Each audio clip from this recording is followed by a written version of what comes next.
Good morning students. आज हम science में third chapter synthetic fibres and plastics में नेक्स्ट पैराग्राफ की रीडिंग करेंगे और उसे समझेंगे। What are synthetic fibres?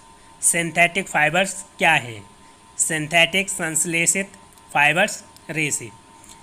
Try to recall the uniform pattern found in a necklace of beads joined with the help of a thread.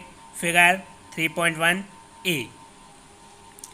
आप necklace हार जो गले में पहनना जाता है, उसके बीड्स जो मन के होती हैं, उन्हें जॉइन करके एक थ्रेड यानी धागे में जो बीड्स होते हैं मन के,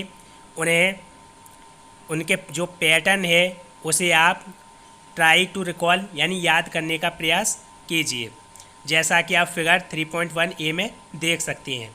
और try to join a number of paper clips together to make a long chain as in figure 3.1b। और आप ये भी ट्राई कर सकते हैं, पेपर क्लिप्स जो पेपर के छोटे छोटे टुकड़े होते हैं उन्हें जॉइन करके एक लॉन्ग चेन लंबी चेन बनाइए, जैसा कि आप फिगर 3.1b में देख रहे हैं।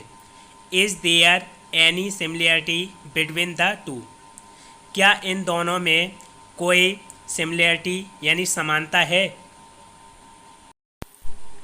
जैसा कि आप फिगर 3.1a में देख सकते हैं, ये एक नेकलेस या हार है जिसे ब्रीड यानी मनकों से एक थ्रेड धागे में प्रोकर बनाया गया है।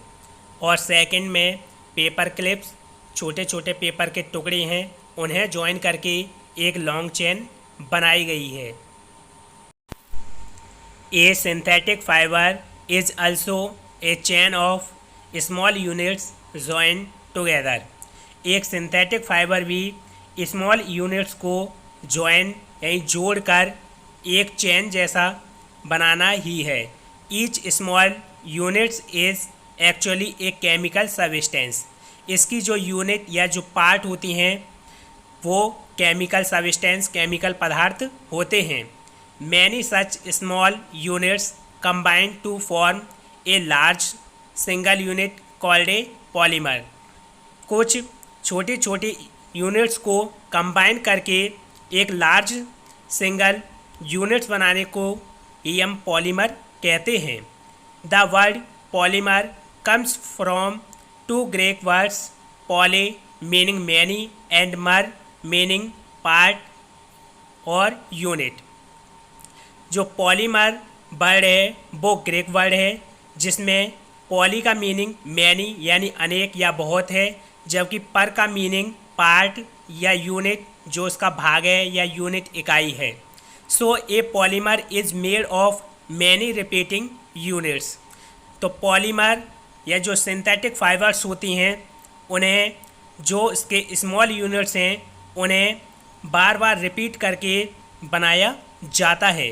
तो इस तरह हम कह सकते हैं जो सिंथेटिक फाइबर्स होते हैं उन्हें उनके स्मॉल यूनिट्स को रिपीट करके बनाया जाता है, जिसमें उसके स्मॉल यूनिट्स केमिकल सब्सटेंस होते हैं। Polymers acquire in nature also. Polymers nature प्रकृति में भी पाए जाते हैं। Cotton for example is a polymer called cellulose. Example के लिए कॉटन भी एक पॉलीमर है जो सेलुलोज कहलाता है। Cellulose is made up of large number of glucose units. Cellulose glucose units के बहुत नंबरों को ऐड करके बनाया जाता है। कॉटन एक नेचुरल पॉलीमर है जो ग्लूकोज यूनिट्स को कंबाइन करके बनता है।